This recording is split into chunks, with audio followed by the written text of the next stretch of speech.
All of you who are out there enjoying the lobby could come on in and take a seat. That would be wonderful. We're so excited to be here at the Hotel Jerome. We have a live stream going on today out on Facebook and YouTube. So hello to those of you who are tuning in from afar.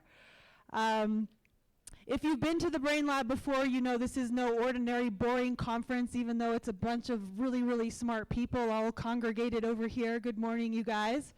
Louis needs some coffee. Do we want to get you a cappuccino? Are you okay? All right. Well, in typical Brain Lab fashion, I have, for the last several years, become somewhat of a fluffer. And I'm not proud of this role, but I do enjoy it because what I do at Lead with Love, the organization I founded, is a lot about connection and joy and well-being. So these guys in the back are going to cue a really fun song for us. And I'm going to ask you all to stand up, and we're going to get our groove on this morning as we prepare for the 7th annual Brain Lab. And, oh yeah, it's James Brown. Here we go, here we go. Oh yeah, Glenda, you want to come on up here and show us your moves? Come on everybody, get out of your seats. Let's crank up the volume just a smidge, you guys, right? I feel good. All right, yeah, Laura, I see you, girl. Oh yeah. Shake it, shake it.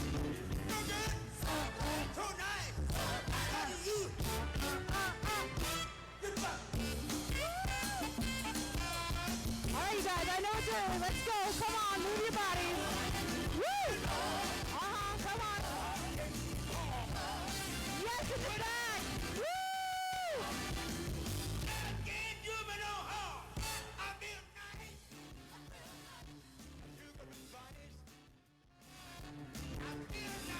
You want to do a butt bump?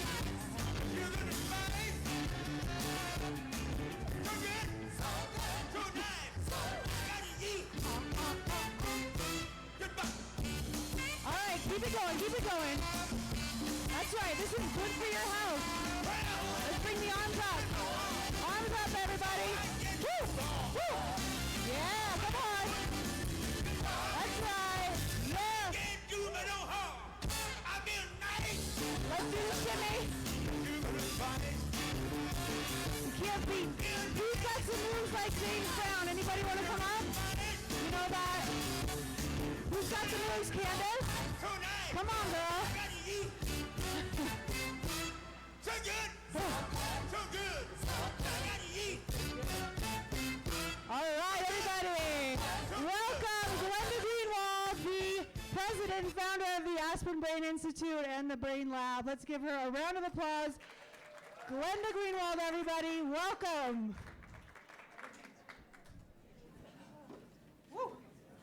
I'm feeling the altitude. Anybody feeling the altitude? I mean, I live here. This is crazy. Get some water. Water. Please. Oh, hi everybody.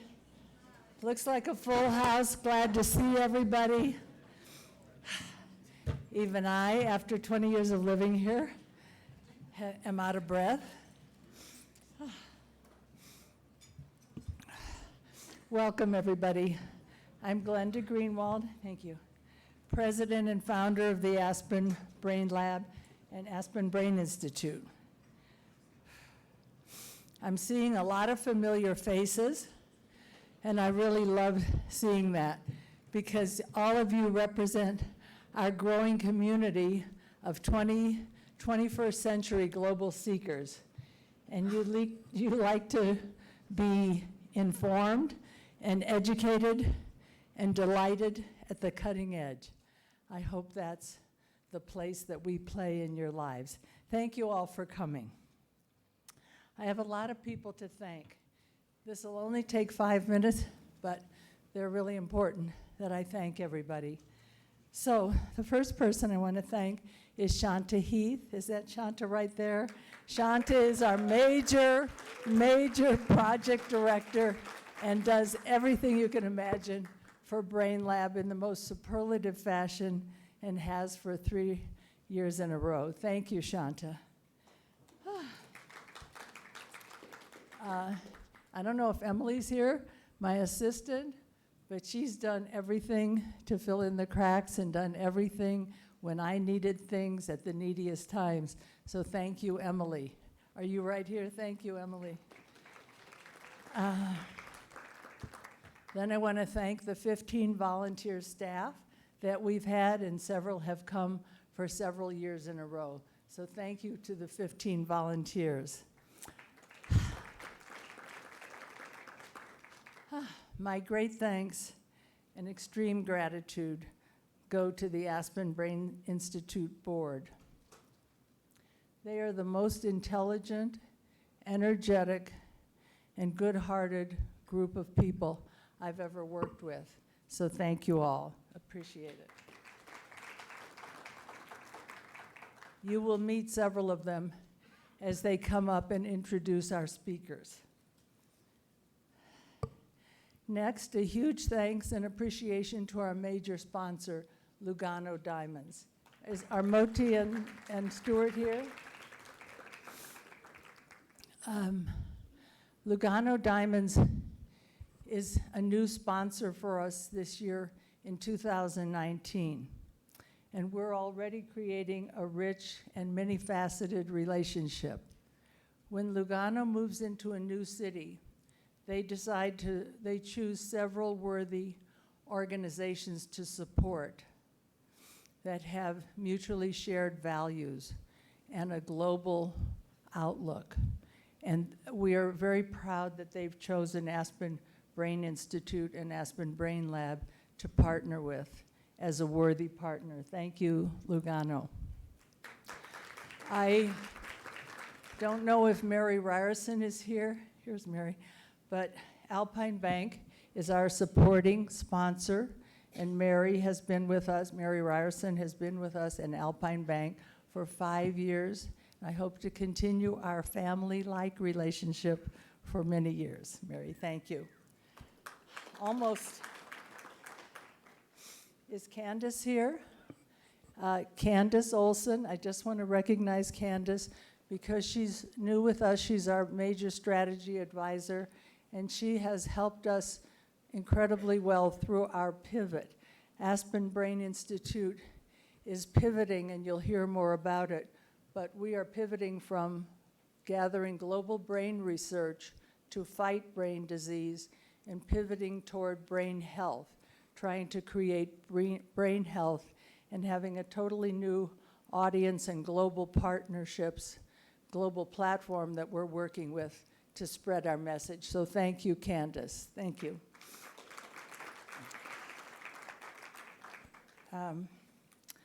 Next, I want to tell you that we're very excited to launch a new partnership with Be Brain Powerful. That is a new campaign that brings the power of brain health to consumers. Please stop by the booth outside to grab your water bottle that says Be Brain Powerful and Aspen Brain Institute and learn more about this campaign and what you can do. And I want to thank Jill Lesser and Kelly O'Brien for coming and sharing their beautiful campaign with us. That's what I was shaking with, all this. But I love this. It says arms and chest and legs and brain. So there are some for men, some for women. I hope you'll enjoy them. Now, a few special people. Are the HS squared kids here? So look at these kids. These are kids from the HS squared program that come here. They're highly STEM talented kids. They come to Aspen and Down Valley every summer to get more STEM training and more help in getting into the colleges that they richly deserve. We've had them coming for about 5 years. They seem to like coming, and we love having them. Stand up one more time, kids. Thank you.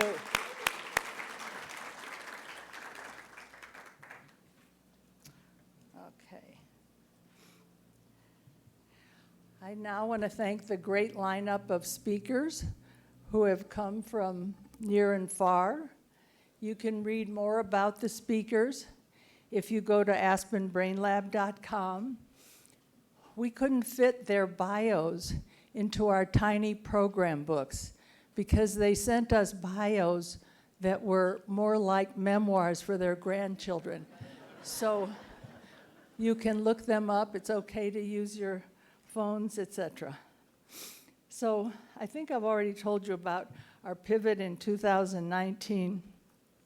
And I just want to tell you that the end of this pivot, our ultimate goal, is that the Aspen Brain Institute, our board, and I personally am committed to making this the last generation of 60 to 95-year-olds who are decimated by Alzheimer's and other dementias for which there are no cures.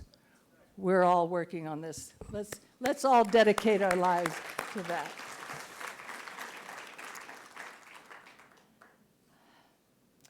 Well, now we're going to start the program. I want to start with talking about, for 1 minute, about creative brain.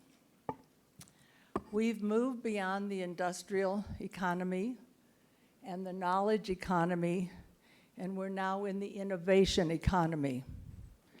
Creativity is now a necessary skill to be successful in the workplace and the world. It's not a luxury anymore to be creative. It's an absolute necessity. So, creativity, can it be learned? Can it be taught? Does an open mindset lead to greater creativity? We're going to hear in a few minutes about the creative brain from Dr. Dan Porterfield. We are so honored to have Dr. Dan Porterfield, the Aspen Institute's new president, with us here today. Thank you, Dan, for coming. Dan has devoted his whole life to the youth of our country. He even says that our human calling is to invest in the young. Before the Aspen Institute, Dan was president of Franklin and Marshall College and led the development of the Next Generation Initiative, a talent strategy that tripled the percentage of low-income students entering the college and doubled the percentage of students of color. In a recent interview, Dan called the Aspen Institute a great global force for good. And I think you all might agree in calling Dan Porterfield a great global force for good. So Dan, come on up, say hi to everybody.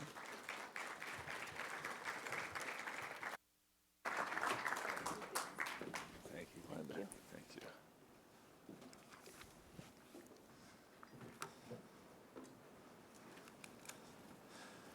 Well, thank you, Glenda, for hosting this wonderful convening and for that lovely introduction. Gina, thank you for the warm-up. I was looking at my fellow speakers table over here. It was amazing how agile they all are. The amount of rhythm among all the speakers, myself included, would certainly qualify as something like entropy, I guess, would be a good word. And it's pretty cool to have the HS Squared group here. I didn't know you were going to be here, and I think this talk is actually really written for you. So maybe we'll have a chance to talk later about what you think about it. The Aspen Institute works across the country and around the world to promote a free, just, and equitable society. We bring together and build networks of values-driven leaders who make positive change in many different areas, from education to entrepreneurship, from economic growth to national security. I was invited to talk today about mindset, which is perfect because it gives me the opportunity to workshop a bit a book that I'm writing which proclaims the value of residential liberal arts education by examining some of the major mindsets that this type of education cultivates in students. And you might be asking yourselves, well, why does the value of higher education need to be proclaimed right now? And the answer is because more than any time in our history, higher education is a highly contested terrain. Both Republicans and Democrats constantly criticize our higher education system. Republicans typically over cost and political correctness, Democrats typically over student debt and the underrepresentation of lower income students in highly selective schools. We've had a decade of divestment in public higher education, with 40 states currently spending less on higher education today than they were before the 2008 recession. And just this week in Alaska, there is a devastating debate going on about whether or not the legislature and the governor will immediately, with no phase-in, cut 41% of the funding from that system, which will throw Alaskan public higher education into complete turmoil. There have been a number of highly visible controversies over the last few years, like, obviously, the Varsity Blues admission scandal, the Me Too and Title IX debates, speaker disruptions in many places, and an endless number of athletic scandals. We've also seen new and I'd say unprecedented federal regulation of higher education in recent years, including a new endowment tax that is affecting something like 40 institutions today and is almost certain to be expanded in the years to come. Now, at the same time that all that is happening, there's also ample evidence of the immense value of higher education in a democratic and capitalist system like our own. The Harvard economist Raj Chetty has documented through Nobel Prize level research that on economic mobility, that students from poor families who go to leading colleges and universities have a 50% chance of becoming top earners. Georgetown's education and workforce researcher, Anthony Carnevale, reports that and found in his research that, quote, a bachelor's degree is worth $2.8 million on average more over a lifetime, 84% more than a high school diploma alone. And the research of the College Board shows other kinds of benefits to higher education. I'm quoting a College Board report.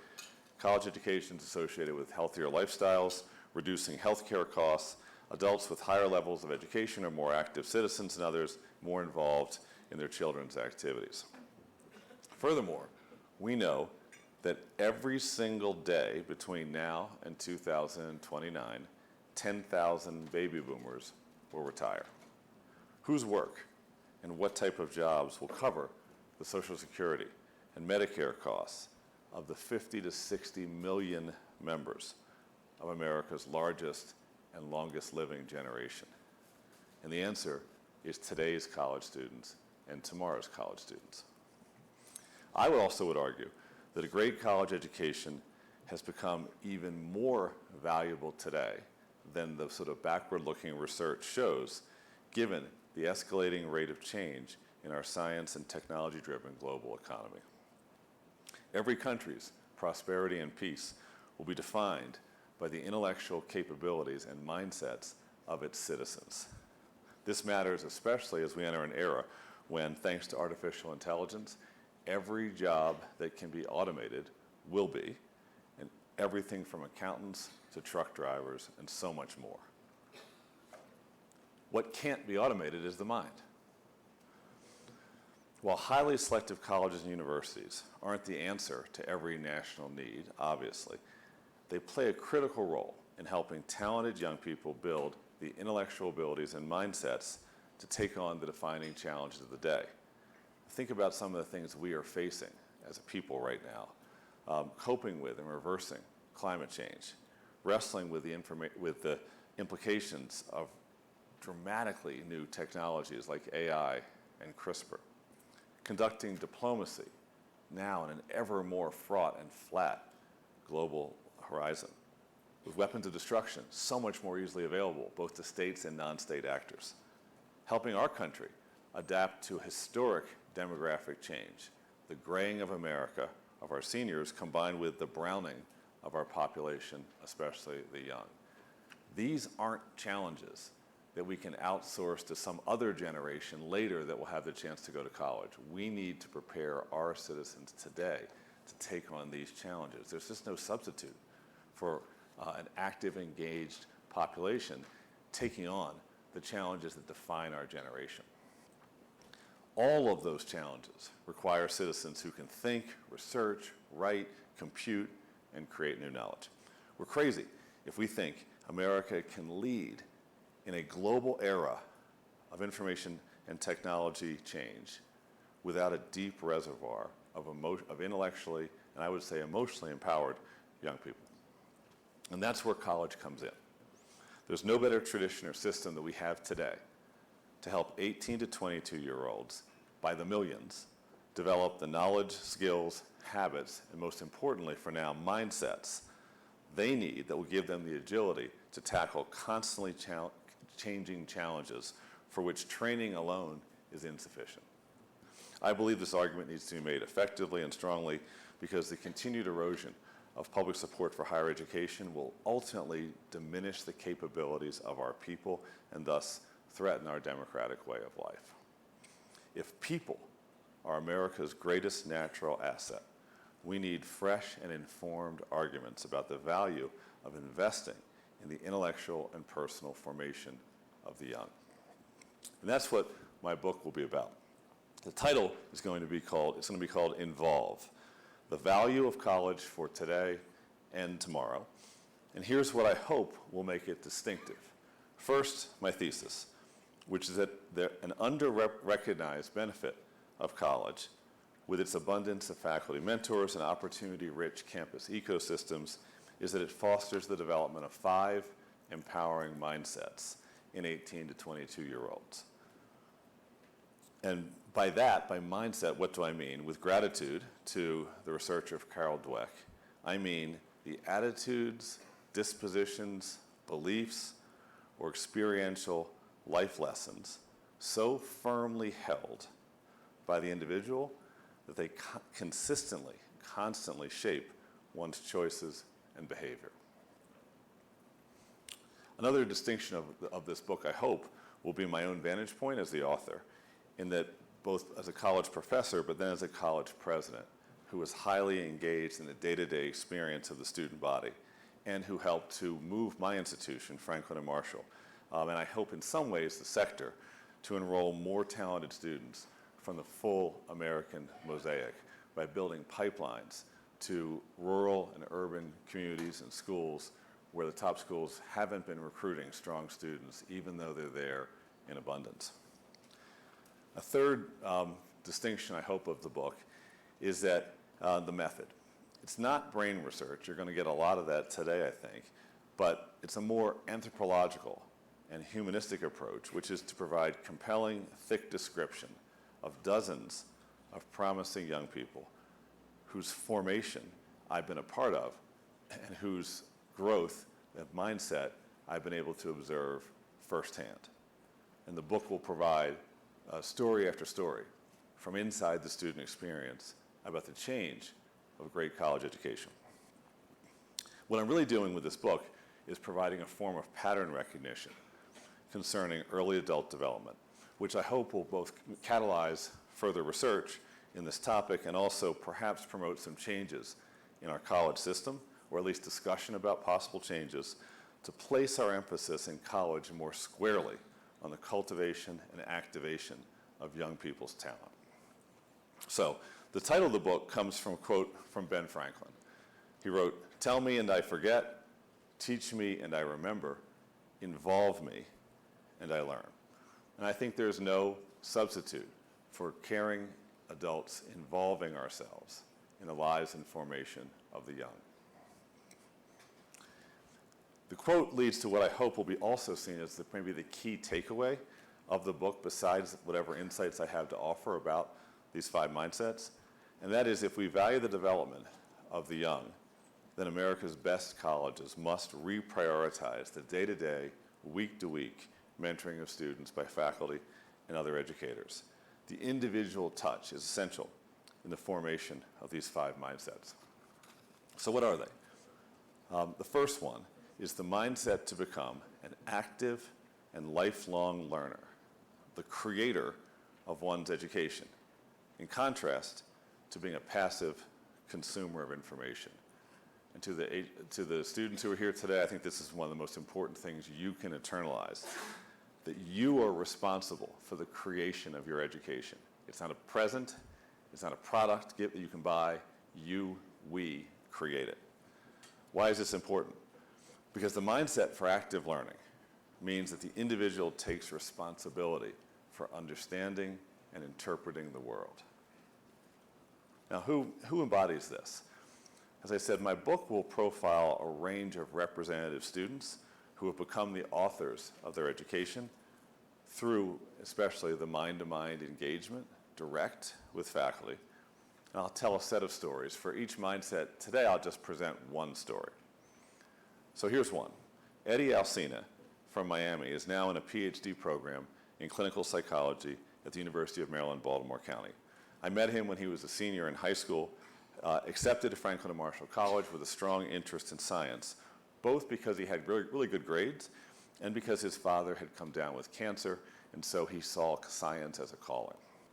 The short version of Eddie's college experience, which was intellectually transformational from a very strong starting point, was that intensive engagement with faculty and increasingly more personalized mentoring kindled a fire within him to chase after discoveries that he hadn't known to look for when he started college. So then 4 specific aspects of his education reinforced this mindset to be the creator of his own learning. First, during his very first year of college, even before he had completed one science class, a professor named Rob Jenks brought him into his lab to start doing research on genetic conditions in children. And second, his intense science classes, his first 2 years, small classes directly taught by faculty, not by TAs, taught him that even more important than getting the right answer was understanding the methods and reasoning that delivered that answer. It moved him above the question to understand the method to get to the answer. Third, every summer, Eddie was able to hold research positions, including 2 summers at University of Colorado in Boulder, on topics as disparate as heart enlargement in mice and depression in senior citizens, broadening his understanding by working directly with researchers about how scientific concepts are enmeshed in all aspects of society and life. Being able to witness faculty mentors in their searching journey to break through and create new knowledge allowed him to see firsthand the mindset and envision himself holding it to be a creator of new knowledge. And then fourth, he took all kinds of exciting classes outside of science and STEM, giving him perspective on how other methods approach the search for knowledge, giving him an endless stream of faculty from all fields who were able to talk with him individually and personally as his own goals developed. And because a big part of college experience is not just learning material, but it's also learning yourself. So all of that I would call an involved education, with adults involving themselves in the formation of the young, as Franklin challenges us to do. And this idea of the active learner is perhaps one of the most important things we could want for our children. Passive learners answer questions. Active learners ask the hard questions that no one's ever posed. Active learners read the signals of change and adapt quickly to shape-shifting frontiers of knowledge. Active learners hunt down answers and look around the bend. Active learners show the imagination to create or to connect ideas or fields, the ability to integrate thought and personal experience, the ability to build the foundations of future knowledge, the independence to offer one's own interpretation, the yearning to engage a new book or a problem or a field with nothing but your own intellectual faculties, and know that working freely and independently, you can succeed again and again because that is your mindset. The second mindset is to invent, innovate, and make a direct impact on one's surroundings, which is practically the default culture on opportunity-rich campuses where many students are seeking to create a club or a cause or a work of art or a small business. This mindset for making is important because it's part of the vital creative center of a society. Invention and innovation are the crossroads where people meet and make the world in which they want to live. Innovation demonstrates the fact that we can act upon our surroundings, that we have agency. I see innovation as hope in action, and education should equip young people with that mindset to become creators. Who embodies this? Well, here's Alex Zavala, a Mexican-American student from Pennsylvania who majored in French and psychology and minored in studio art while studying abroad. Going into her senior year of college, Alex had the choice of whether or not to do an integrative senior project, bringing together disparate aspects of her education. And she talked with her mother about what she might make. Their conversation strayed to a terrible tragedy that had occurred in Mexico the year before. Maybe you've heard about it, when a bus of 43 college students was taken by drug cartels, and all the students were murdered. Alex thought about that and realized if her family hadn't come to America, she could have been on that bus because they were her age and they were college students. And she wondered if she could make a work of art and culture that would educate people on campus and the United States about an atrocity that understandably is barely known here. She reflected upon the courses she had taken in language, anthropology, and psychology, and reading that she had done on migration. And somehow, it all came together. She assigned herself the task of making portraits of 43 different Franklin and Marshall classmates who were born in Mexico, and then assembling those portraits in a way that was juxtaposed with portraits of the 43 murdered students. This is just one of the portraits of the Franklin and Marshall students. She used an advanced layering technique that combined evocative photos with maps of the provinces where the F&M student was from, and then icons from the current U.S. community where they live, Los Angeles, Houston, Philadelphia, and more. She called this work of art hasta la raíz, down to the root. 2 faculty members worked tirelessly with her on this concept, the composition, the printing, the display. At the end of the senior year, when she presented it to the campus, the whole place went nuts because of the insights that she was able to present. It was so good that the college's museum purchased it for our permanent collection. This is what I mean by the mindset to create. Whether a venture or a play or a solution, the relentless human desire to shape one's own personal tattoo upon the landscape, to make an impact that would never happen but for one's own unique will and skill. This fire to create is the engine of any great college campus, and it activates a mindset society needs in our students. Now I have to make a pause for a second to Glenda because I'm seeing signs that there's only a minute to go. So I'm going to just summarize the next 3 mindsets and then wish you the best for your continued discussion of all these matters. But here's the third one, is the mindset to collaborate as teammates and tackle challenges that no individual can solve alone. Katrina Wachter, who's now an Army doctor, who was educated at Franklin and Marshall College, is the example of that. She worked as part of a team that wrote a constitution for the entire residential community or college house that she lived in, that shaped her entire understanding of how to work together to solve problems that no individual can address alone. The fourth one is the mindset to mentor, which is what happens all day long, always on a college campus, the passing on of critical skills and investing in one's successors, fostering success in others. Because college campuses work cyclically. A new class comes, the class ahead of them advances. There's a constant transfer of knowledge and experience from one student to the other on teams and clubs, about the registration process, about the major, a constant mentoring, paying it forward, which is part of citizenship in a democracy. And then the fifth mindset that I think is crucial, that kind of brings it all together, is the mindset to strive. And by striving, I mean to push forward relentlessly, to develop one's promise, to achieve one's goals, to explore growth for its own sake. Not simply to hit a goal, but to go for growth, constantly, relentlessly, a fire inside, never to stop pushing, never to stop climbing, because the climb itself is where value and meaning in life are found.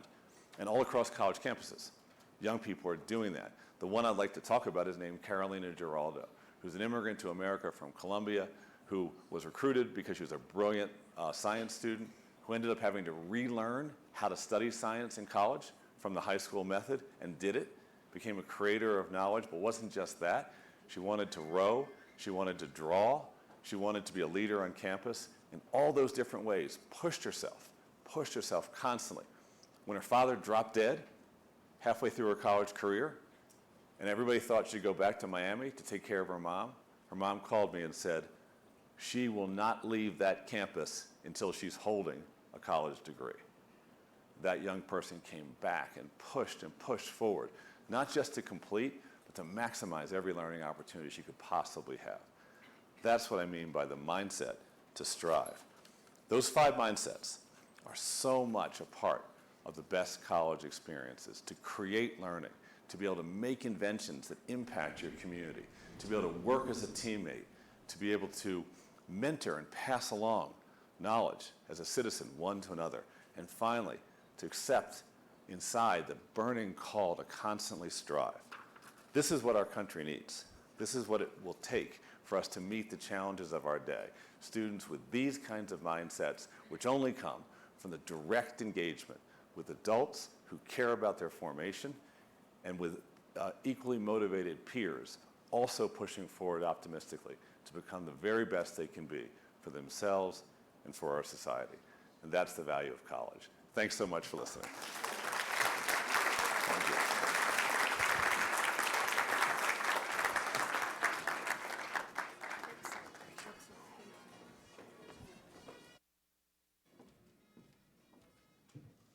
Good morning, everyone. It's really delightful to see how many people are here at the Brain Lab this year. And I'm particularly fortunate to be standing here because I am a new board member. This is my first, not my first Brain Lab, but my first board meeting. And I definitely have a fire in my belly for what this organization is about and where we're going. Thank you so much for that very insightful and direct, clear guidance on what we need in the brains and the creativity of our young people, because if we're going to have decisions that really reflect healthy brains, we need to start there. We also need to start in the secondary schools as well. I always had a little saying for my kids that never let school get in the way of your education, because I was always taking them out of school so that they could have other experiences, which I think also helps create the 5 mindsets as well. It's my pleasure this morning to introduce Dr. Dennis Charney, and his resume is, as Glenda said, a memoir. But he talking about creative brains and innovation for hope in action. This doctor has definitely had an impact. He is the Anne and Joel and Kranz Dean of the Icahn School of Medicine at Mount Sinai and President for Academic Affairs for the Mount Sinai Health System.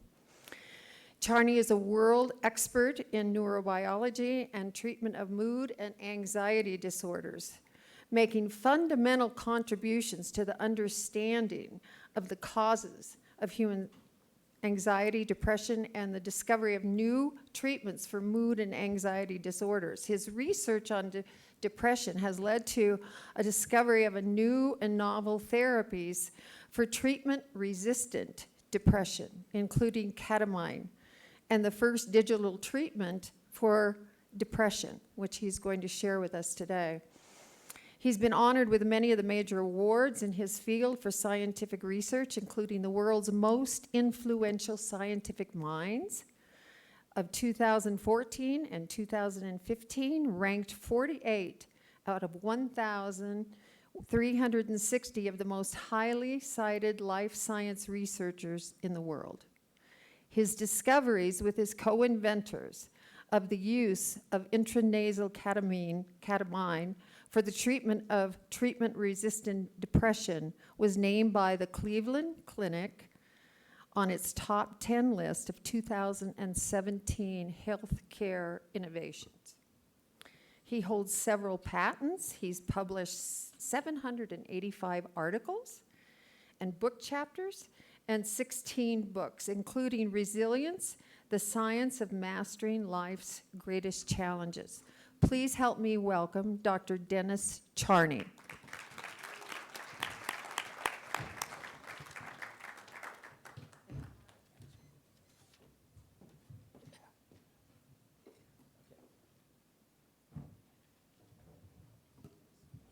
Thank you. As mentioned, I've spent most of my career trying to understand the causes of depression, anxiety disorders, PTSD, but I'm not going to talk about that today. I'm going to talk about resilience. Going back about 25 or 30 years ago, my colleagues and I, we should start there, decided also to study resilience because we thought if we could understand why individuals who face serious trauma in their life were able to rise above it, in other words, they were resilient, that we could develop new treatments for anxiety and depression and also help people to become more resilient. So I'm going to summarize some of the work that we've done. I got a 20-minute problem too, so there'll be some slides I go through fast, and if we could make my talk available to people who've come, I'm fine with that. So what I hope that you could take out of this lecture is that psychological stress does affect the brain. We have begun to understand the mechanisms of human resilience. You can train yourself to become a more resilient person, and I hope that you find what I'm going to talk about may have implications for your own life. The way we studied resilience, I'm talking about my colleague Steve Southwick and I, was to identify individuals and groups that were resilient. And we started out not knowing what it took to become a resilient person. So we were learners in the beginning. So we've interviewed hundreds of people that I think, that if you knew about them, you would say they are resilient. And through all that work, we developed essentially a prescription to become a more resilient person, and I'm going to share that with you today. These are some of the individuals that we learned from. This is Jerry White. When he was a young man, he stepped on a landmine in Israel. He lost his leg. He ultimately decided to do something about it and form the Landmine Survivors Network. Princess Diana was very involved with that, won the Nobel Peace Prize in 1987. We became very friendly with Jerry to understand how did he overcome losing a leg as an 18-year-old and then deciding to change the world. A very different individual was Deborah Gruen, who my family knew literally when she was born, and she was born with a congenital condition called spina bifida, which causes short stature, problems with reproductive function and walking. But from day one, Deborah said, I'm not going to be disabled. And ultimately, she became valedictorian of her high school, went to Yale, swam on the swim team, won not because she was going to win because she was disabled, but because she was a role model for the other Yale swimmers, ultimately won gold medals, became a lawyer, and now is a prominent lawyer in New York City. Why was she so much able to do that? I'll mention a little bit about that going forward. We also learned a lot from the POWs from Vietnam, and this was a real honor for us to get to interview and become friends with many of the prisoners of war from Vietnam. And these were about 800 individuals, most of them that were shot down. They were fighter pilots. They were taken to the prison in Hanoi that was nicknamed the Hanoi Hilton by Bob Shoemaker. They were heavily tortured. And we wanted to understand why, when they got out, were they so successful. John McCain is somebody you're familiar with, but there are many other heroes from that group. And these are some drawings by John McGrath that illustrates what they went through. Many of them were put in solitary confinement for years. Imagine that, where they weren't allowed to talk and they were kept in solitary confinement. And we asked them, how did they deal with that? Well, one thing that they told us that subsequently led to some research that we ended up doing, that when they were in solitary confinement and all they could do was think, their capacity to think, their capacity to do mathematics, to write books in their mind, and do such things was markedly enhanced. One POW, Lou Galante, told us that he got to the point that he could multiply 12 numbers by 12 numbers in his mind. He lost it when he got out, but it speaks to neuroplasticity. Bob Shoemaker, who we became particularly friendly with, built a house in his mind, room by room, cabinet by cabinet, etc. And when we met him, he was having a fight with his wife, Elaine, because she wanted to renovate the kitchen. And he said, no way, that was not going to happen. So solitary confinement was obviously very stressful, and they were physically tortured. These are some examples. This is the ropes, where frequently their shoulders were dislocated. When they were confined, they were physically tortured. And they were waterboarded. So this is waterboarding, where you're held in that position, water goes across your face, and you feel like you are suffocating. Now, how did they handle that? Now, one thing that was very important to them is they developed a tap code. They weren't allowed to talk, but it was very important for them to communicate with each other, and this is the tap code. So if you tapped once, that meant row 1, and then if you tap 3 times, that is the 3rd letter in that row. You could see there's no K, so a C stood for K, and they were ahead of their time, so instead of spelling Y-O-U, they just used U. So they used abbreviations that now are used in text messages, but this goes back to the 1970s. This tap code is really important for their psychological survival. Everybody needs a tap code in life. Physical exercise was very important to them when they were in their cells, as it is now to be resilient. Some of the most defiant of the POWs were put in a specific part of the camp that was nicknamed Camp Alcatraz, and we were able to interview almost everybody from that group. And most of those POWs became very successful. Some became admirals, some became representatives in Congress. Samuel Johnson was represented from Texas. Jeremiah Denton became a senator from Alabama, and so on. This is Bob Shoemaker when he was released in 1973. This is a very famous picture. His son eventually became a neurosurgeon. So some of the things we learned from the POWs and literally the hundreds of other people that we interviewed were these factors. One is to have a positive attitude, to be optimistic. Optimism is very strongly related to resilience. It is in part genetic, but it can be learned. Genes are not destiny here. A lot of research has been done to determine what part of the brain relates to optimistic behavior. Also, number 2 is what we call cognitive flexibility in terms of reappraising what happened to you. Traumatic experiences can be reevaluated. The perceived value and the meaningfulness of the event can happen, and ultimately you can achieve what's called post-traumatic growth. I've been studying resilience for 25 years, and I never knew if I was resilient, because I'm a Vietnam era individual, but I didn't go to Vietnam. I had a college deferment, then a medical school deferment.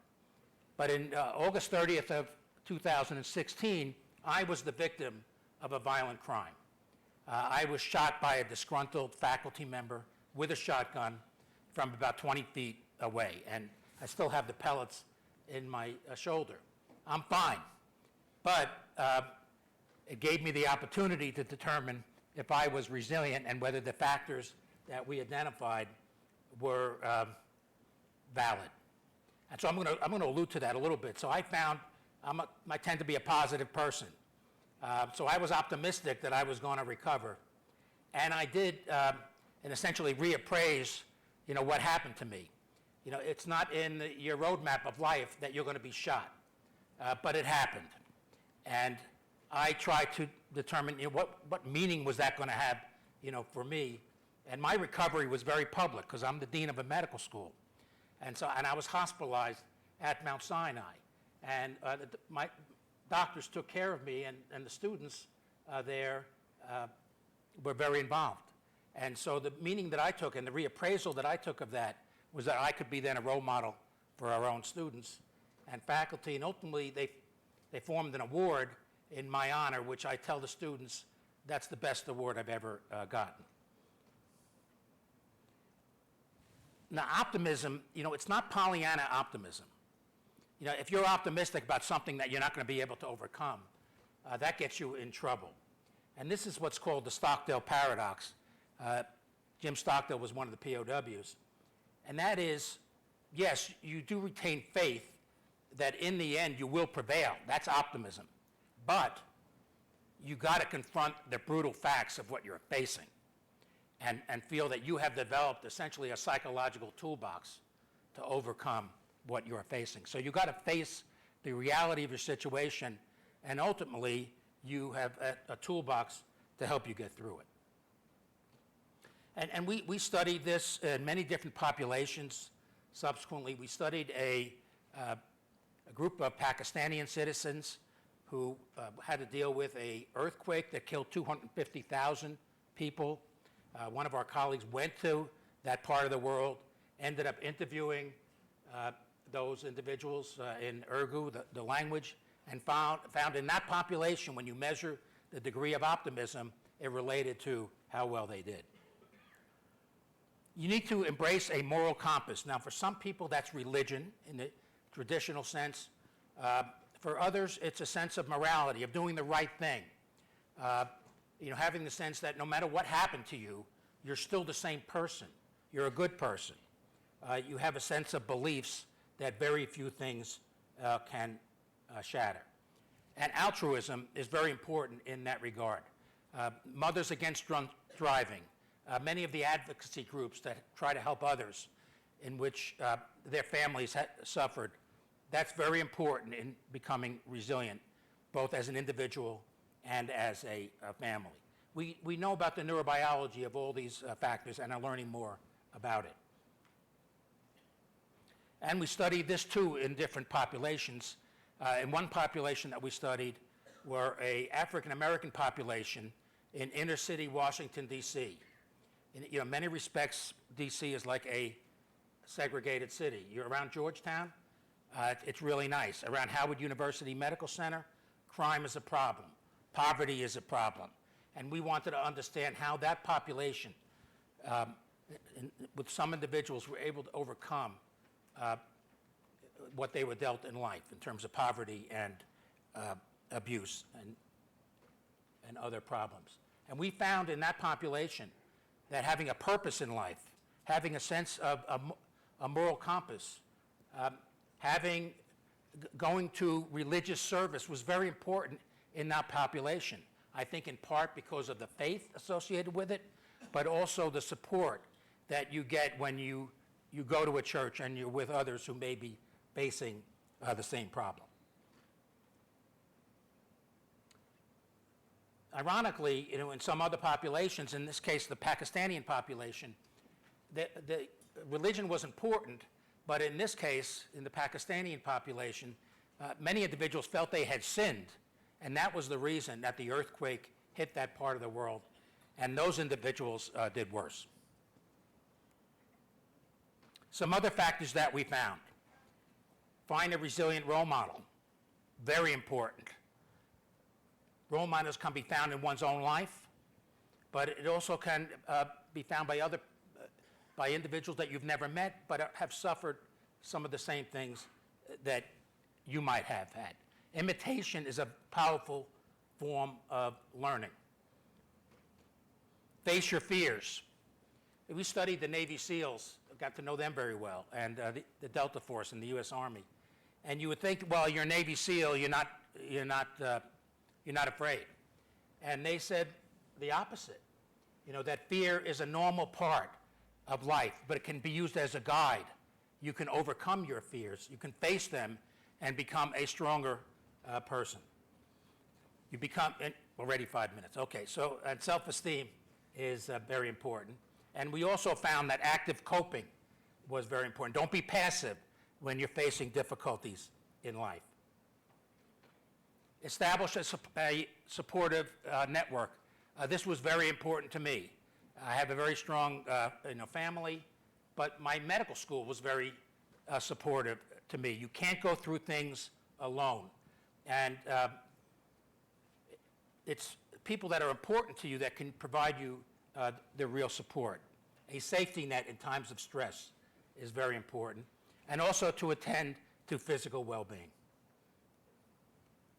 And we studied these factors in an objective way with many different populations, including veterans returning from Iraq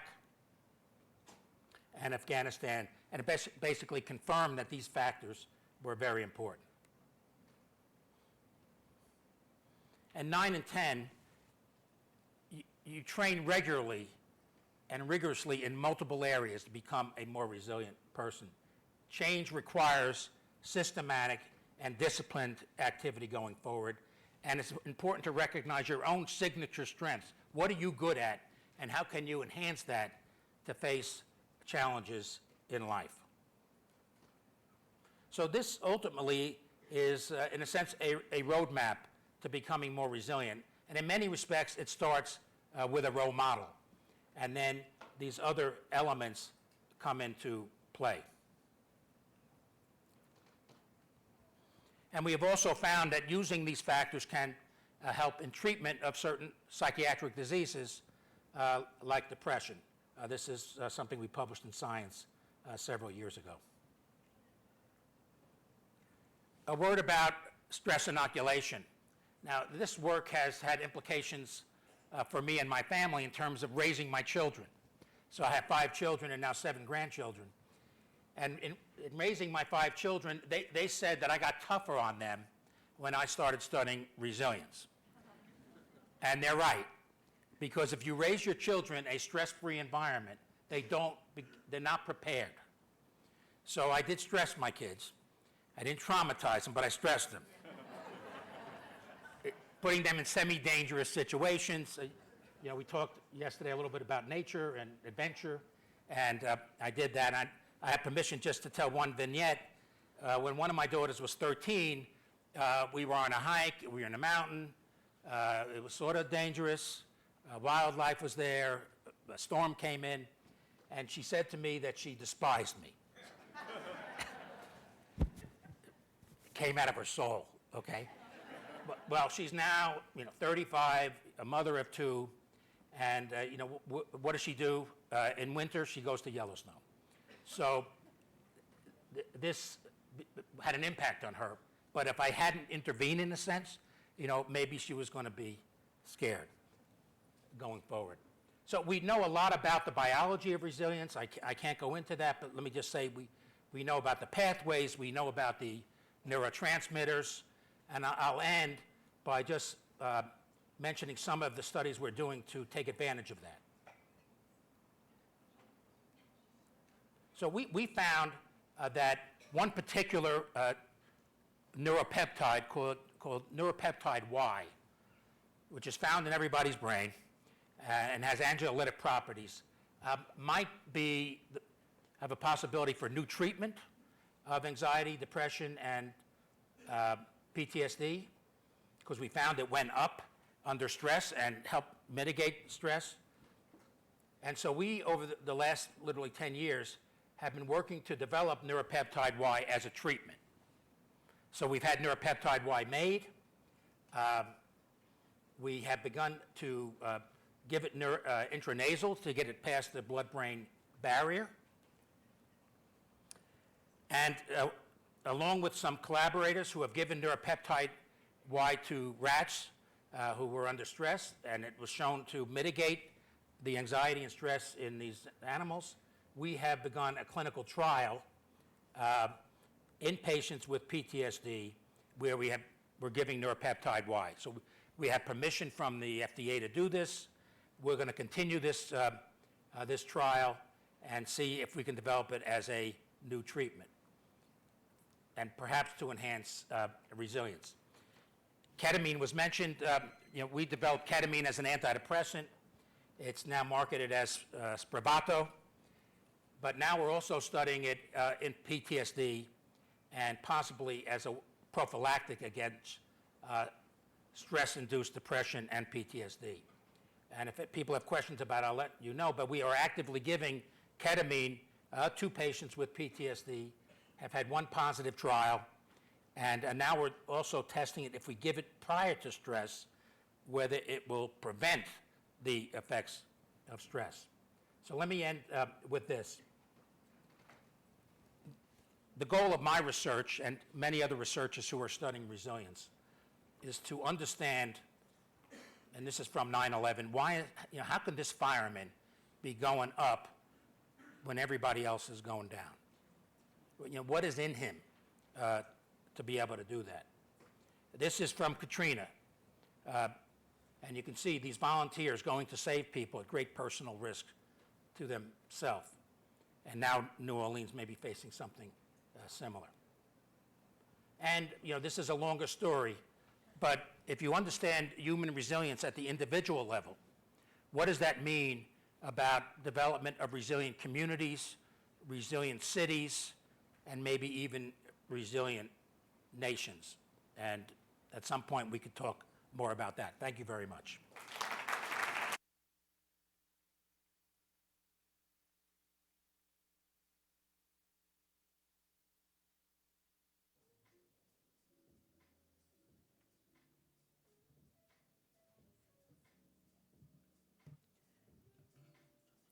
Good morning. Thank you so much, Dr. Charney. That was a great presentation. My brain was a little impaired after I lost my late husband, and I got through with resilience thanks to a lot of people in this audience. I'm vice president of the Aspen Brain Institute, and when I'm not here in Paradise, I'm back in Durham at Duke. I get to introduce the next speaker, who's talking about healthy brain. I've not met you yet, Max, wherever you are. Okay, hi. And I'll tell you a little bit about him. As one article says, he's young, tall, buff, and handsome. He's also a filmmaker, health and science journalist who's been described as one of the new generation of bright lights. He's authored a best-selling book, Genius Foods, which will be available later, and you'll hear from him about his mom, a fast-walking New Yorker who started to exhibit symptoms that worried him, including brain fog and gait changes, before being diagnosed with both Parkinson's and Alzheimer's. They consulted top neurologists who couldn't do much for her. In fact, he called some of those doctors diagnose and adios. Today, he's going to tell us what he's learned in searching for help, for potential treatments for his mom, and preventive treatments for himself and hopefully for all of us. Thank you, Max.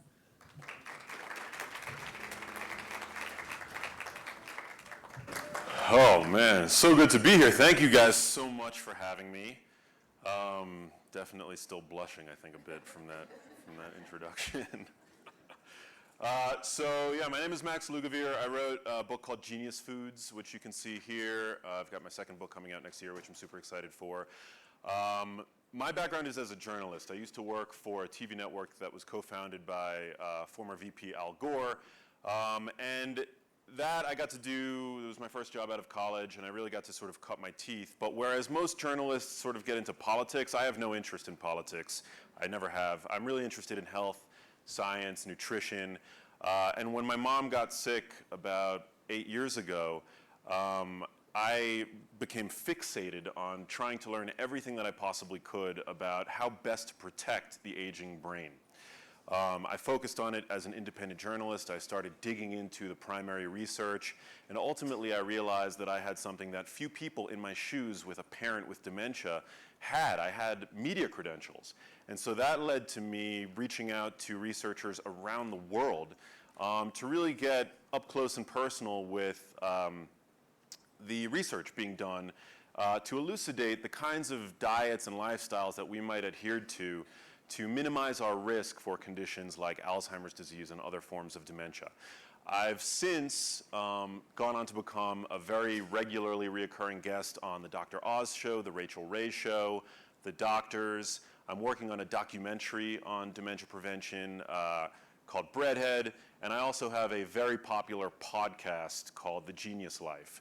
So my goal really is to make these kinds of principles actionable and approachable for people of all ages, especially younger people, all around the globe. That's my mission, that's my life's work, and so I'm glad to be here to kind of give you guys a bit of a Cliff's Notes foray into my findings. As was mentioned, my mom at a very young age started to develop the earliest symptoms of dementia. I had no prior family history of any kind of neurodegenerative disease, so it caught me and my family completely off guard. It was traumatic, as you guys can imagine. And with no prior family history of dementia, I was at a loss. I couldn't explain it. So as somebody who's perennially curious and optimistic and resilient in the face of trauma, I began to roll up my sleeves and do the research for myself, because I was met with abject disappointment in every clinician's office that I had the privilege to be in with my mom. So because I had no prior family history of any kind of dementia, I began to ask myself what it was about my mother's environment that may have pulled the trigger on a genetic weakness in her that led to her being the first person in my lineage to develop dementia. I started to look at parts of the world where they have Alzheimer's risk genes, just like we do here. About 1 in 4 of us sitting in this room have a gene that puts us at higher risk for developing Alzheimer's disease and other neurodegenerative conditions. But interestingly, in other parts of the world, like in Ibadan, Nigeria, that same genetic risk factor is associated with little to no increased risk for developing Alzheimer's disease. So just to put that another way, to rephrase that so you guys truly understand it, if you are genetically at risk for developing Alzheimer's disease in the United States, you might simply move to Ibadan, Nigeria, and see that risk abolished. That's kind of amazing, right? So I started to think about what our ancestral diet might have been like. You know, the kind of diet that human beings might have consumed during the time in which our magnificent brains evolved, right? I mean, certainly our environment has become a lot different, but we ate for millennia, and our diets and our lifestyles led to the evolution of the flagship product of Darwinian evolution, as I like to call it, the human brain, which each one of us is heir to, this magnificent supercomputer. But about 10,000 years ago, we reached a turning point in our evolution where, after millennia of growing, our brains actually began to shrink, ultimately losing the volumetric equivalent of a tennis ball. So just to put that another way, so you really get to understand it viscerally, we ate for a certain way for hundreds of thousands of years that led to the growth and development of the modern human brain, and then we turned our backs on that diet, and our brains began to shrink. We became settlers. We went from being hunter-gatherers to being domesticated by the handful of crops and animals that we could cultivate. And that paved the way for the fact that today, our diets are composed primarily of calories from just 3 plants. Can anybody guess what those plants are? We've got 2 of them. One more, last one I haven't heard. Not soy, rice. Yes. So today, 60% of the calories that we consume come from just 3 plants: wheat, corn, and rice. And not only that, but these plants are usually pulverized and processed and ground into a dust to form the ultra-processed foods that we now eat with abandon. It doesn't help that our dietary guidelines advise us to consume these kinds of foods at every single meal. We're told to load up on healthy whole grains. Well, recently, Cochrane, which is known for their unbiased, systematic reviews in partnership with the World Health Organization, found that there was actually never any good evidence that grain consumption benefits heart health beyond just epidemiological studies that show that populations that eat, higher amounts of whole grains tend to have better health. But there we can look to something called a healthy user bias. People who eat highfalutin grains like quinoa and brown rice, they tend to do other healthy things in their diets and lifestyles as well. But when we look at randomized controlled trials, which are the kinds of trials that can prove cause and effect, which this meta-analysis actually chose to look at, they found that there's insufficient evidence from randomized controlled trials to date to recommend the consumption of whole grain diets to reduce the risk of cardiovascular disease. And of all the researchers that I've spoken to about what causes Alzheimer's disease, it seems that vascular dysfunction of, the network of blood vessels that feed your brain nutrients and oxygen, may be one of the earliest things to go awry in the body. Now, as I mentioned, these grains are packaged and sold to us in our supermarket aisles. Many of these packaged products make health claims, right? They compel you to want to buy them because they've got that beautiful red heart usually on the box, right? These foods now make up 60% of the calories that we consume worldwide, ultra-processed foods. These foods are dangerous for a number of reasons. I'm going to tell you guys why. Before we get to that, this is one family's food consumption for a week. Yeah, this is highly problematic. See, what these foods do is they drive a process in the body called inflammation. Has anybody heard of inflammation? Yeah. So inflammation is like having a forest fire in the body. It's actually meant to occur, like those Tide spot cleaning wipes when you get a stain on a piece of clothing? Inflammation is naturally meant to spot clean cuts, wounds, bruises, and things like that. But the problem is that our immune systems are responding to the fact that our diets, that there's this predominance of ultra-processed foods in our diets. And so now we have widespread chronic inflammation in our bodies. It's like a forest fire. It's the equivalent of a forest fire in our bodies. And our brains sit directly downwind of that fire. Now, our bodies are incredible, right? Like, we didn't make it here through millennia to be taken down by this process necessarily. We have an ability to repair from the damage wrought by inflammation. But the problem is our bodies need the appropriate ingredients to be able to do that efficiently. Now, going back to these ultra-processed foods, if you look on the backs of most of the packages of them, you'll find that they're all fortified with synthetic vitamins. And that's because these foods are nutrient deficient. And it's the reason why, the fact that our diets are based on these foods, 90% of Americans are now deficient in at least one essential nutrient. So even though our bodies have the ability to defend against chronic inflammation, or at least acute inflammation, we're seriously handicapping our bodies in profound ways. And so it's causing this damage to our bodies and ultimately to our brains. These foods also drive the chronic elevation of a hormone in our bodies called insulin. Now, insulin is not bad, but when it's chronically elevated, it drives the storage of fat. And many people today are overweight or obese. In fact, 2/3 of US adults are either overweight or obese. For the first time in human history, there are more overweight adults than there are underweight. Now, the problem when we consume these kinds of foods, again, the packaged processed foods made of ground up rice, wheat, and corn, and these kinds of foods, is that they cause our fat cells to become sort of like a subway turnstile at rush hour in Midtown Manhattan. Calories can flow in, but they can't come out. And this is problematic because our brains love to use fat for fuel, but we're basically blocking our brain's abilities to use fat for fuel because we're always eating these high carbohydrate, ultra packaged processed foods.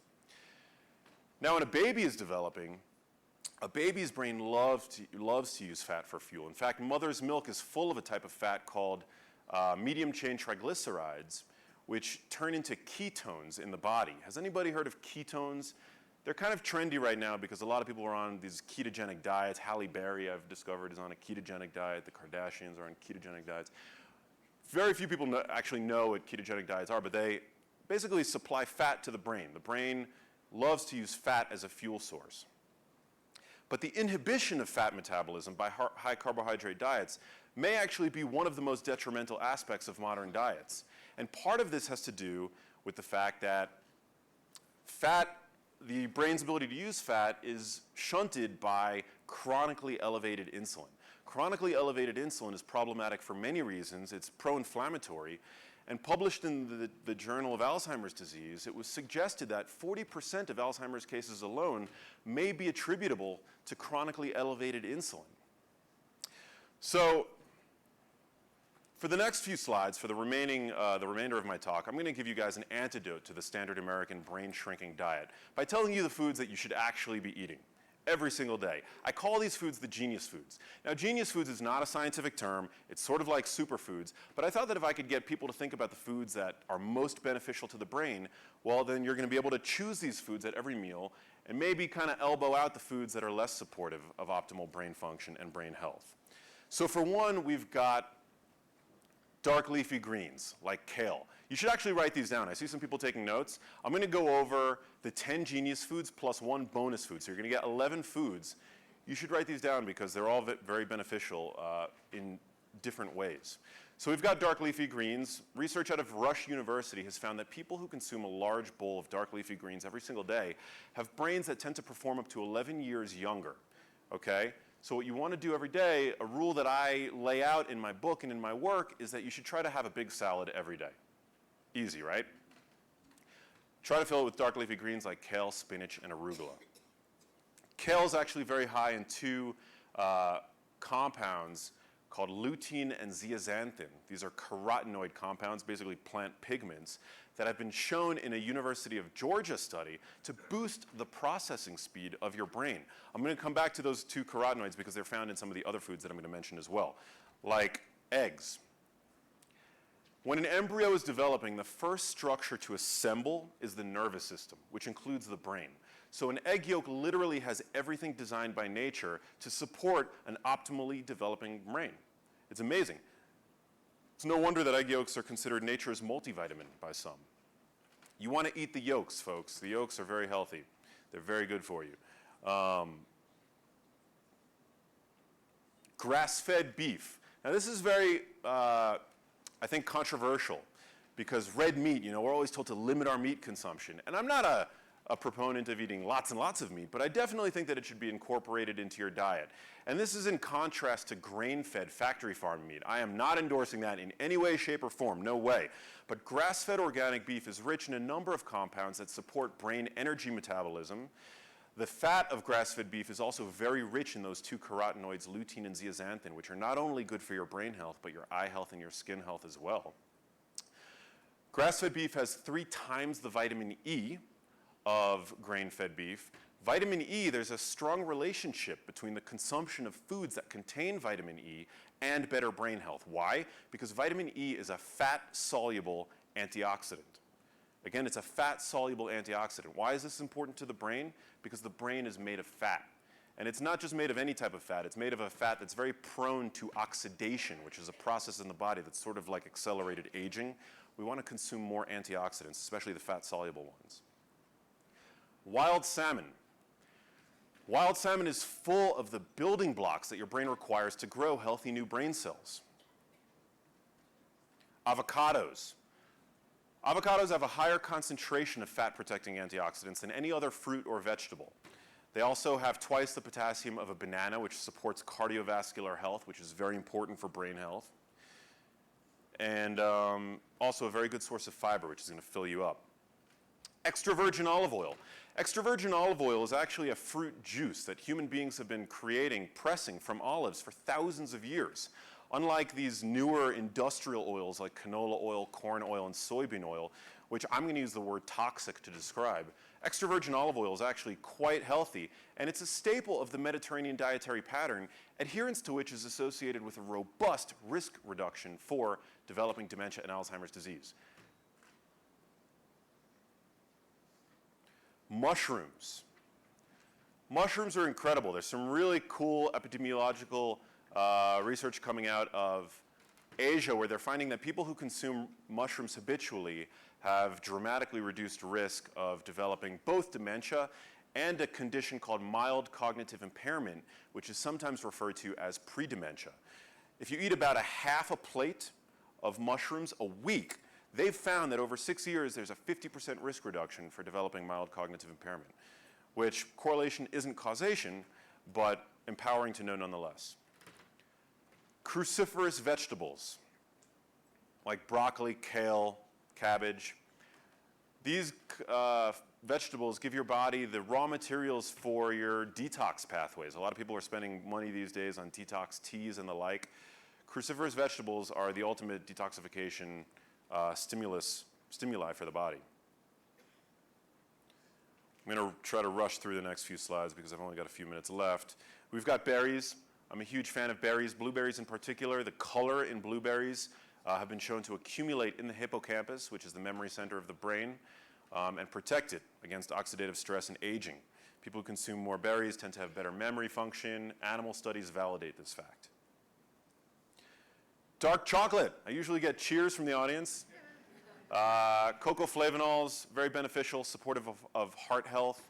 Again, habitual cocoa consumers tend to have better brain function, and there's even a correlational study that's found that countries where there's higher per capita chocolate consumption, they have higher numbers of Nobel laureates. So, it's a fact. Almonds.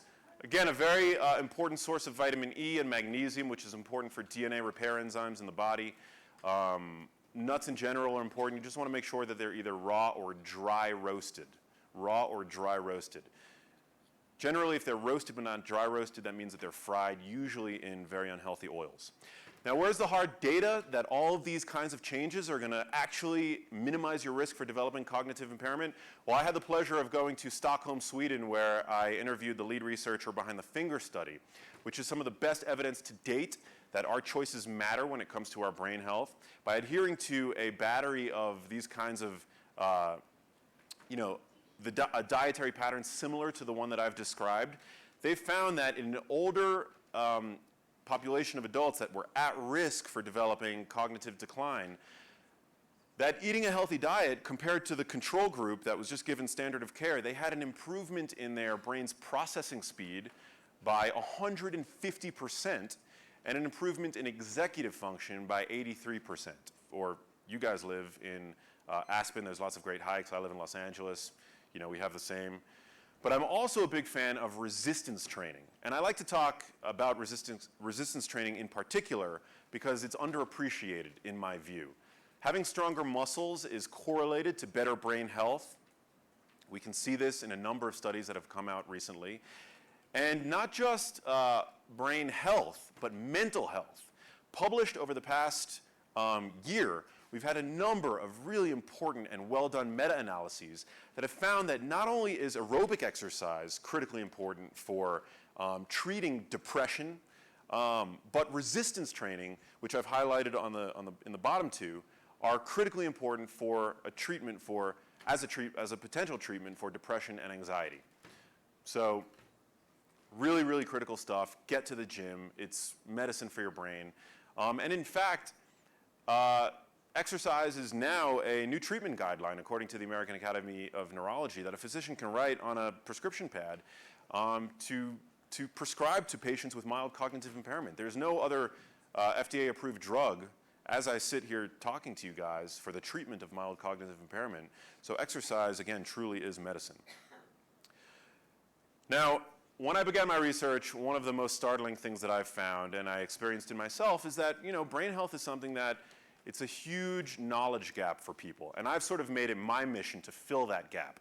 AARP performed a study where they found that, many people will concede brain health is critically important, but very few people actually know how to boost it. So I'm super excited that, the Brain Institute is here pivoting towards brain health. I think it's critically important. It's the most important conversation, I think, of our time. And a new dementia case is diagnosed every 3 seconds, which is startling. So that's it for me. I hope this was empowering to you guys and actionable. Thank you guys so much for listening. And thank you, Glenda, for having me. Thank you, Max. Thank you. Good morning. So my name is Dr. Kelly Posner-Gerstenhaber. I'm a professor at Columbia and very grateful to be a board member of this amazing institution. Well, my job became even easier this morning because although Dr. Panda's groundbreaking science precedes him, I witnessed firsthand how countless people credit his work with literally being transformative for their lives. I saw in this very room an hour ago a woman thank him for transforming her health and her life. His visionary award-winning research is on circadian rhythms, which is one of our most vital and foundational systems affecting our overall health and our very longevity. And as a scientist, when I think about research, it all comes down to impact. And Dr. Panda's work can actually have unprecedented effects on some of our most seemingly intractable public health crises, many chronic diseases, obesity, cancer, lifespan, with all having incalculable costs on humanity. His work could literally result in substantive progress towards conquering and treating these devastating diseases, opening the door to revolutionary ways to increase lifespan and improve our very way of life, which is why we're all here. So thank you very much and welcome.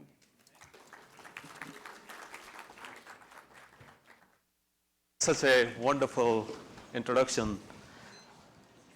Okay, so the word circadian literally means near 24 hours. So our body actually has this circadian wisdom, or our body has this 24 hours rhythms, and I'll talk about those rhythms.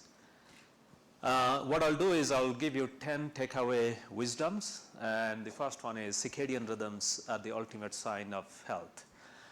So for example, those of you who were lucky enough to go to bed around 10 o'clock last night, then your deep sleep happened around 2 or 3, and anticipating waking up, your body actually warms up 1 or 2 hours before waking up, and your blood pressure also begins to rise, your heart beats slightly faster after waking up.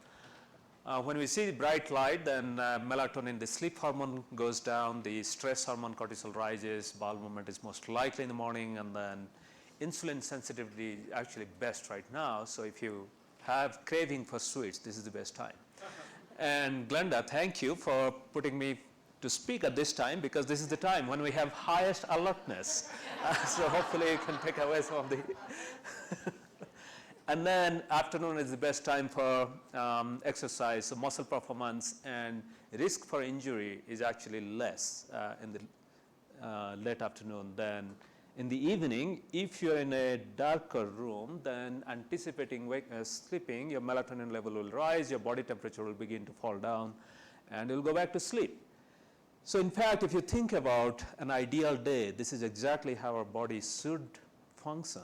So that's why I say circadian rhythms are actually the ultimate biomarkers of vitality, health, and vigor.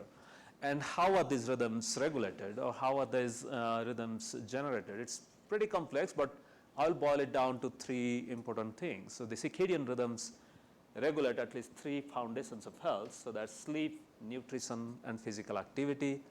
And they interact reciprocally. So for example, if you lose sleep for one night, it also disrupts your rhythms. And it affects your food choices and physical activity next day, etc. And each of these sleep, physical activity, and nutrition metabolism is also under what we call homeostat. So for example, if you don't eat for a day, the next day you're more likely to overeat.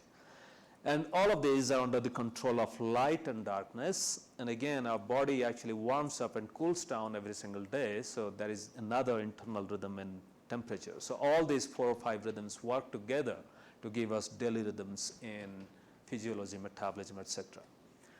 And how are these rhythms actually organized in the body? So the second wisdom is these are controlled by what we call circadian clocks that are present in almost every organ. So just like our brain has a clock that makes us to sleep every night so that brain can reset, repair, and rejuvenate, almost every organ in our body, even our hair follicle, even our skin, has its own clock. And these clocks work together along with the brain clock to drive these daily rhythms in physiology, metabolism, behavior, and even our gut microbiome also cycles. So we go to bed with one set of gut microbes and we wake up with another set in our gut microbes. And actually, literally every hormone, every brain chemical enzyme, and even every gene rises and falls at certain time of the day. And this is a bold claim, and we cannot do these kind of experiments in humans. So it took us almost 10 years to do this study in baboons in Africa. We actually collected 64 different tissue samples, including 22 different brain regions from baboons collected in every 2 hours. And when we look at which genes turn on and off in different parts of the body or brain, what you're looking at is almost like a clockwork in 64 different tissues. Whenever you see that peak, that's when that many hundreds of genes turn on, for example, in kidney and brain, in different parts of the brain, even gut, etc. So the bottom line is, at least in baboons, who are almost very close to our ancestors, nearly 11,000 genes turn on in the middle of the day. And then, just like our body goes to sleep, almost our genome or our genes go back to sleep, because what you see here is in the middle of the night, there are only 700 genes that actually peak. So that means our genome literally goes to sleep. And why this is important is, in modern days, as many of us stay awake late into the night, then perhaps we are disturbing that circadian coordination of gene activity throughout day and night. And so how are these rhythms connected to the outside world? I kind of alluded to you about staying awake late into the night. The reason why we stay awake is we have access to light. So every time we flip the light switch, whether it's on or off, or when we step outside to get some bright light, we are literally changing hormones and brain chemicals. And because the reason is all the circadian system is connected to the outside world primarily, not exclusively, through light that's perceived through our eye. And what is interesting is this is not the regular way we see or perceive the outside world. There are specialized cells. So almost 16, 17 years ago, my lab, along with 2 other labs, we co-discovered a new light receptor called melanopsin. You don't have to remember the name. It's a blue light sensing protein that's present in only 5,000 cells in each human retina. And it's a very small number of cells because we use 12 to 17 million cells to see our visual world, but these are only present in 5,000 cells, and those are the cells that look like that, those red cells, and they actually made it to New York Times a few years ago. And why these are important is these melanopsin cells are very less sensitive to light, and particularly less sensitive to candlelight or orange color light. So that means when our ancestors had only access to firelight or candlelight in the evening, these cells were not activated. So that's how the brain was thinking it's already dark, and it allowed the sleep hormone melatonin to rise at night, and we had better night sleep. And during daytime, this melanopsin, this blue light sensing protein, actually needs a lot of light to be fully activated. This amount of light right here is not enough to fully activate it. So as our ancestors walked outside, then the bright daylight actually activated melanopsin, synchronized their clock, raised alertness, and reduced depression. But things have changed, so now we spend most of our time indoor. At night time, we have bright screens and bright light at night. In fact, we get now at least 100 times more light at night time than what we are programmed to see. It disrupts our circadian rhythm, reduces sleep hormone melatonin, and we have poor sleep. And then during daytime, just like we are doing right now, we are getting 1,000 times less light than what we are programmed to see. So for example, even if in a cloudy day in Aspen in winter, if you walk outside, you'll get 10,000 lux of light. And right now, with these 2 lights falling on my eye, I'm getting only 100 lux of light. And you guys are getting 50 lux of light. So when these things continue, when you have more light at night and less light during the day, then we have sleepless night and foggy brain. If it continues for weeks, months, or years, then that increases the risk. I'm not saying that it increases the risk for many of these diseases that are listed here. So that's why, for the first time in human history, we have complete control over spectral quality, quantity, and timing of light, and how can we use that to start a new revolution to promote health. A few years ago, I worked with Rosie Blau of The Economist, and she came up with this cover page article in The Intelligent Life, and she captured all of this in that wording, the light therapeutics. Can we use light as a therapeutic agent? But at the same time, we don't know much about light because it's very difficult to do these studies on light. So what we don't know, at least the scientists are agreeing on, is to treat depression, at least one should have 10,000 lux of light for 15 to 60 minutes. So if you walk outside, not under bright sunlight, even under daylight in a cloudy day, that's 10,000 lux of light. And having that light for 15 minutes to 1 hour is enough. An average person should get at least 1,000 lux of light for 30 minutes during the first half of the day to synchronize the brain with the outside world, and less than 20 lux of light for 2 to 3 hours before going to bedtime. And my group is involved in quite a few of these activities in policymaking and other stuff. For example, we are working with an IEHS to develop the exposure guideline, and we work with ASRA and Delos to develop building codes and architectural design. And for real life light exposure, if you're curious, then you can also download this app from our lab, My Lux Recorder, that will tell you how much light is around. So that's how I know how much light is around here. And the app is pretty simple. It just, for example, wherever I go, any airport I go, I just mark how much light I get. Frankfurt Airport, on that day, there was 19 lux of light, and this is my daughter's high school. In the evening, she had 300 lux of light. And in fact, the reason is this. These days, when you go to a drugstore in the evening, CVS Pharmacy or Walgreens, there is 1,000 to 1,400 lux of light. And if you're taking your baby or little kid to drugstore at 9 o'clock in the night and standing in line for 15 to 20 minutes, that slams melatonin level down. So you won't be surprised why the kids don't sleep when they come back from stores. Okay, so now let's change gear and talk about meals. So we know that whenever we serve a healthy meal in a dirty plate, that's unhealthy. And the new idea is timing makes healthy food junk. Eating the same healthy food at the wrong time can make it junk. Why is that? Because what happens is, although our circadian rhythm should be tied to the outside world through light, when we eat at the wrong time, then the food takes over the entire system. So the food dictates the clock in all of our organs. And just imagine, for example, our gut clock tells us that our gut cells should be repaired every night. In fact, we replace 7 to 10% of our gut lining every night. And just like we cannot repair a highway when the traffic is still flowing, you cannot repair that gut when you have that late night snack. And that's one example why timing makes a healthy food junk. And if it continues for several days, then we may get leaky gut, and maybe next speakers will talk about that.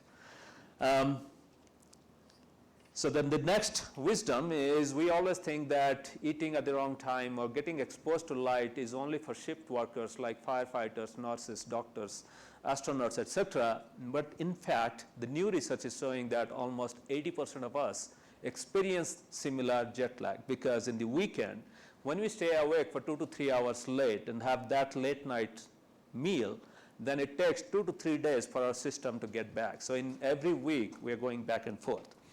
And to summarize that, for example, our ancestors had a very strong circadian rhythm. During daytime, they had access to light. Nighttime was dark, and they had opportunity to sleep for at least 7 to 8 hours. And during daytime, there was a lot of physical activity, and the opportunity to eat was limited because we could not store food overnight. And also, food was not plenty, so people had 2 to 3 meals maximum. But the modern rhythms are very different. Whatever I said so far can be summarized in this, that we are always living in dimly lit room 24/7. Our opportunity to sleep has reduced. Our physical activity has reduced. And we are told that in every 2 to 3 hours we have to eat. So as a result, our rhythms are very disrupted. And this is not fiction, because what we do is we actually go and monitor rhythms in ancestral population. For example, this is data from Argentinian Toba, who have no access to electrical lighting. what you are seeing is this person was wearing the same watch that I am wearing that's collecting light information, red, green, and blue spectrum lighting, total lighting and activity.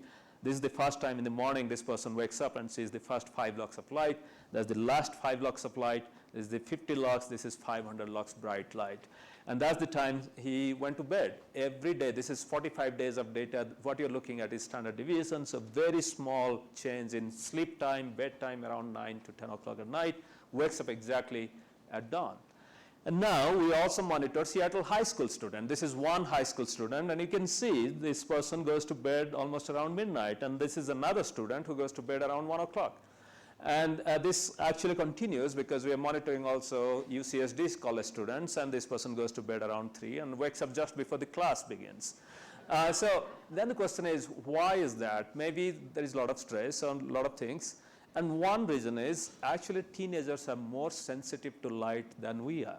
So as a result, the same amount of light in your house that is making you sleepy and you can go to bed around 10 o'clock will actually make that teenager stay awake till midnight. So we cannot change lighting in every teenage house. What we can do is, since these teenagers are getting only less than 6 hours of sleep in Seattle, bunch of us, we convinced the Seattle school board to change the high school start time. So as a result, they changed this high school start time, delayed start time by 1 hour. And what happened? So now the students are sleeping 34 minutes more. And why this is important is in last 70 years, US high school students have been losing sleep around 20 to 30 seconds every year. So by just delaying Seattle school start time by 1 hour, we have moved the clock back to 1960. And you might think that since these kids are sleeping more, they may be doing bad in grades, but actually they improved their grades by 4.8%.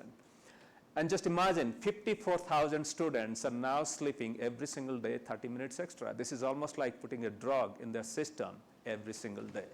And imagine if we can do that for the entire nation, then we can actually improve student performance. So when we live with this circadian rhythm disruption, maybe 4 or 5 days is not a disease, it's just a discomfort. But if we continue to live with circadian disruption for weeks, months, and years, then by reviewing literature for over the last 25 years, what we are seeing is there are nearly 120 diseases for which the risk for the disease goes up if we live in the circadian disruptive manner. And some of these diseases actually affect, the ones that are in red affect more than 10% of the adult population in this country. The one in yellow affect around 5% of the population. So in that way, there is a huge number of people who can benefit if we fix the clock, what we call the training the circadian clock. So finally, time-restricted eating, which is also popularly known as intermittent fasting. We started this almost 7 years ago with a very simple experiment. We wanted to fix the circadian clock in mice.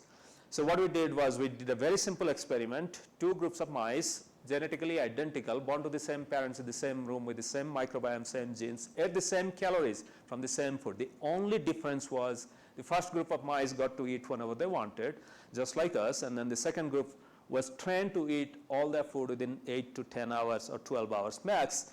And we did this experiment for 18 weeks first, and then now we have repeated it many times. The bottom line is, although they ate the same food, same number of calories, the first group was obese, diabetic, and had many of the metabolic disease markers, and then the second group was completely protected from that.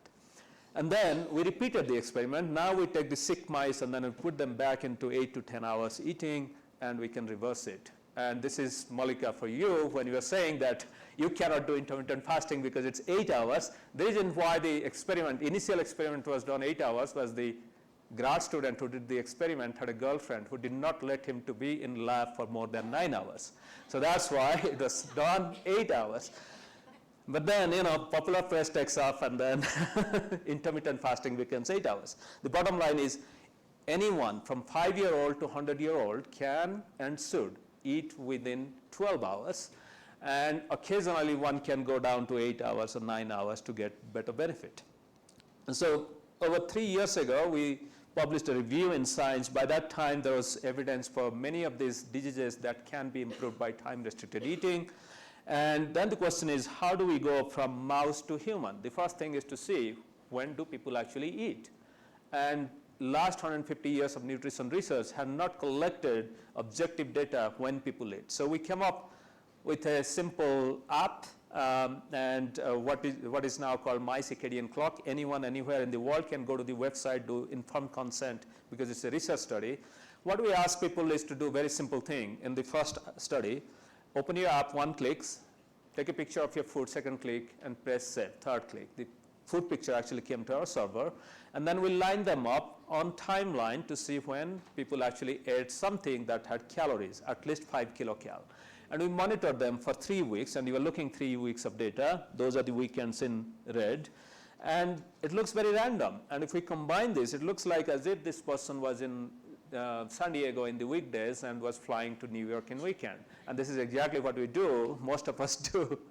And if you combine this and put it around the clock, then this 21 days of data looks like this, and you might think that he's an outlier. The top is 6 a.m., the bottom is 6 p.m. But in fact, we had 156 people who are not shift workers, not college students, and this is what was their eating pattern. As expected, they had lunch and dinner at expected time. The amount of calories in each meal was also peaking around lunch and dinner, but what was surprising was the midnight snacks are not simple little bites. People actually wake up to have a bowl of cereal or have a tub of ice cream. So the bottom line is nearly 50% of adults eat for 15 hours or longer. So that means if your first cup of coffee with cream happened at 6 a.m., your last glass of wine maybe at 9 p.m.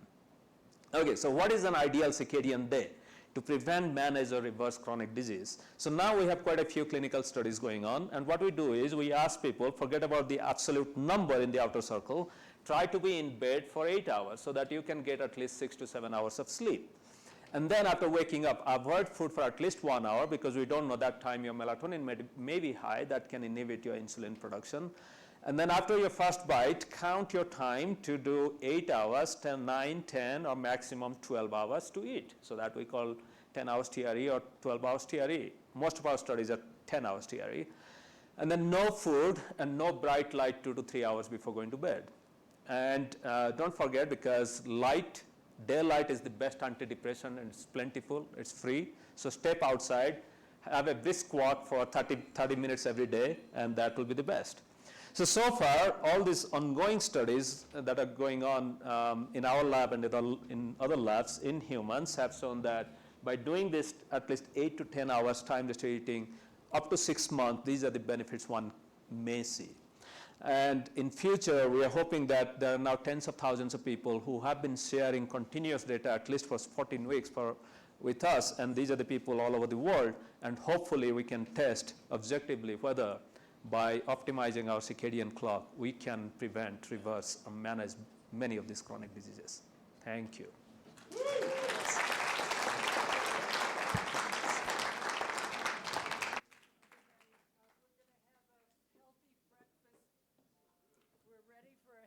Breakfast brain break, and I hope we're within the time of our eating, our feedogram, okay?